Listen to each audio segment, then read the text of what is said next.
Kag sa numero 1 sa mga balita, subong adlaw.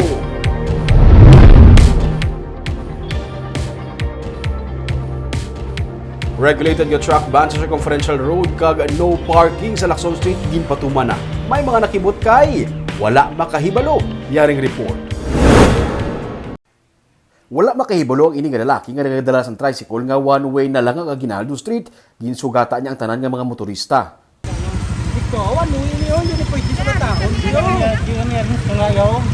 One-way na di sa nong. Ang Aguinaldo Street ang para sa mga gikan sa south padulong sa north, sa Gatuslao naman ang halin sa north kag pa south. May mga dalanon naman yung inhimo nga one-way.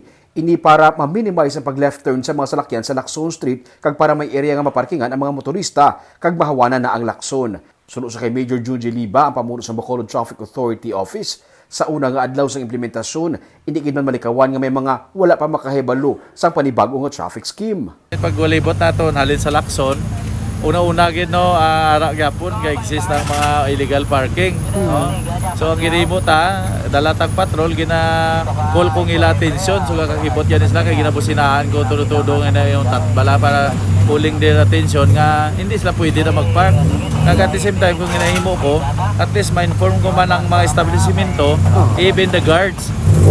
Gina-inform ko nga hindi pwede magpark nila, no? So amo na aton nga first and foremost nga ginahimo para at least ma-address tani ang continuous gyapon ara may pasaway gid dili ma-avoid, no? Ang mga barangay officials kag tanod sa Barangay 4 nagbulig sa pagpatuman sa bago nga pagsunundan sa traffic. Sunod sa kay punong Barangay Antonio Ong 5, bentaha man ini nga mapahagan-hagan ang traffic sa sini nga mga dalanon. Gani nag-assist sila sa bitaw sa pagpatuman sini. Ay mo gid nga one way kay grabe gid yung traffic yung grabe gid. Congested na din ang area. Puno kay kitama. Subo-subo nga may mga natugat-anta nga ara gyapon nga wala kabalo. Oh, may aras na.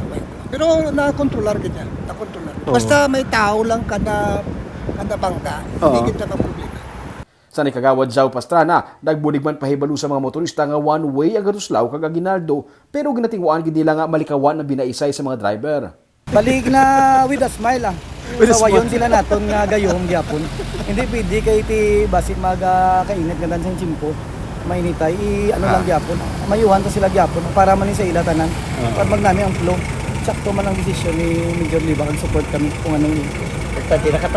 Gyapon kagawad. Ano fong complete mo alliance kagawad? Ha? Ano complete mo gani? Jao Pastrana. Jao Pastrana. JAO. Sa Circumferential Road naman, imbis nga 6 a.m. to 9 p.m., ginimo na nga 6 a.m. to 8 a.m. ang total truck ban, kag 4 p.m. to 9 p.m. Humali naman nas 9 sang gabi to 6 ang aga, pwede lang makalabay ang mga truck, kag humali naman 8 a.m. to 4 p.m. Regulated ang entry sa mga truck. Hindi sila pwede magsundanay, kag dapat mayara sa interval nga tag 5 ka minutos para hindi magdinaguso. With the 5 minutes interval, may hindi tagin ma-avoid na may aragid instance nga ano sila sundanay sila so gina na surprise ko nga there were 3 about na mga trucks nga naglasundanay so gin-call ko attention but then in truth now ginahimo man nila is 5 minutes galing kiti because of our mga traffic lights gapdanay gid sila tapos hindi man pareho ang speed sa dalagan sa mga trucks. Ang mga may karga nga essential goods ang exempted. Magalawig ini sa 90 ka adlaw kag pwede nga mapauntat o kun ma-extend. Ini ang pamaagi sa syudad para masolusyonan ang nagalala nga traffic sa Bacolod.